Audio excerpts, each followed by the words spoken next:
أيها الشعب الكريم، إخواني، أبنائي، في هذه الفترات العصيبة التي تواكب سير الزمن، وفي مهب الأحداث الكبرى التي تمر بعاصفها على صفحات تاريخكم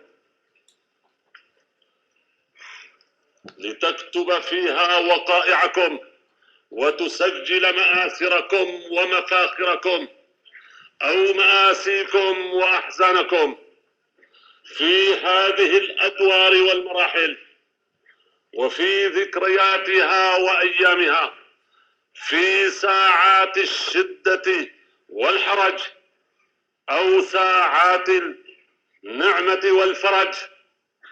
يشق علي ألا ألتقي بكم حيثما تلتقون، وألا أجد نفسي حيث أنفسكم توجدون، لأشارككم آلامكم وأملكم، وأعيش في سرائكم وضرائكم، وأشعر ملء الشعور بواجبي نحوكم كمواطن، وبحقكم علي كرئيس.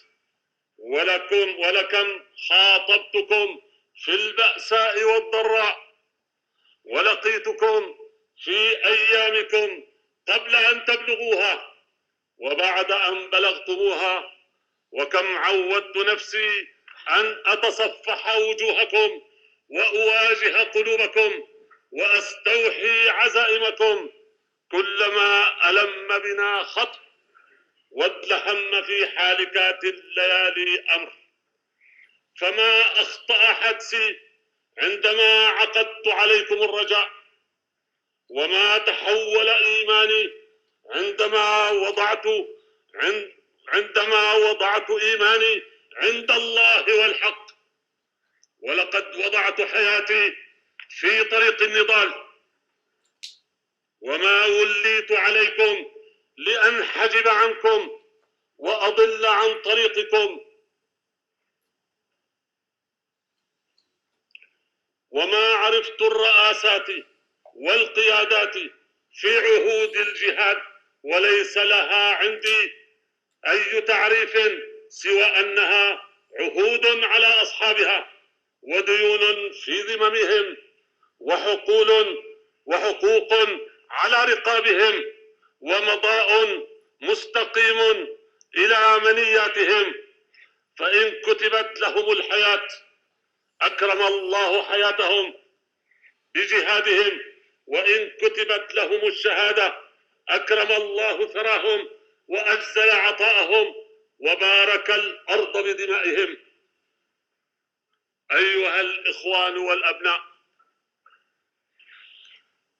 إن خطابي اليوم إليكم لفي أمور ذات شأن، في مصادرها ومسالكها وفي عواقبها، ولست لأهتم في تفاصيلها ودقائقها قدر اهتمامي بمعناها ومرماها وأثرها في حياتنا القومية، وتقرير مصيرنا في أمة عربية كتب الله لها أن تنهض بأعباء رسالة مجيدة. فالحمد لله ثم الحمد لله.